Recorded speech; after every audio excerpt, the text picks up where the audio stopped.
having difficulty in sleeping, forgetting things, feeling anxious and agitated. Fear not, as probably all of us have experienced this when we become stressed. Stress happens when you're overwhelmed. Oftentimes, stress is defined as a problem dealt with psychologically. But do you ever wonder about the process that occurs in our body when dealing with it?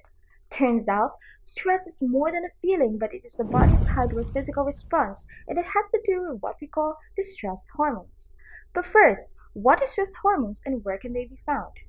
Inside our body, there's a system that incorporates a series of glands called the endocrine.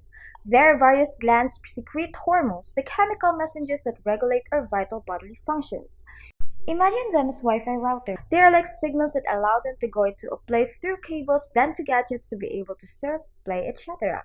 But instead of cables, hormones travel through the bloodstream in tiny amounts, then go to a specific target cell, which enables the bodily processes such as the regulation of heartbeat, breathing rate, sleep, metabolism, or body temperature.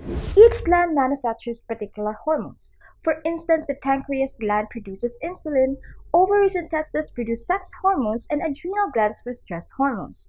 The triangular-shaped glands known as adrenal release stress hormones and manage the stress response.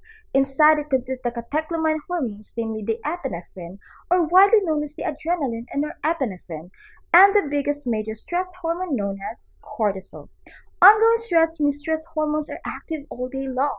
When we're stressed, cortisol, adrenaline, and norepinephrine are pumped along the bloodstream to reach blood vessels and into the heart. As the adrenaline beats the heart rapidly, your blood pressure increases and you might get hypertension. Prolonged stress promotes the continuous elevation of cortisol that can be extremely problematic. It will result in improper function of the endothelium or the lining of blood vessels, and there is a high chance that atherosclerosis or cholesterol plaque will form. With that, possible heart attack, stroke, or eventually death will arise. Yikes! Hold up!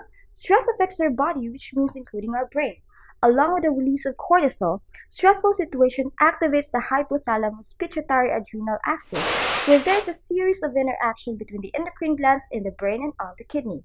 Too much cortisol can lead to the declination of the hippocampus, the part of the brain related to learning, memories, and stress control.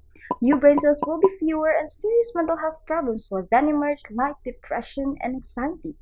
Indeed, the behind the scenes of stress have had to do with our hormones, which make you and me both fascinating.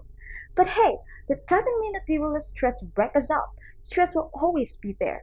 It is up to us of how we view and overcome it, especially in this pandemic time. We can start by meditating, exercising, and do hobbies that make us happy.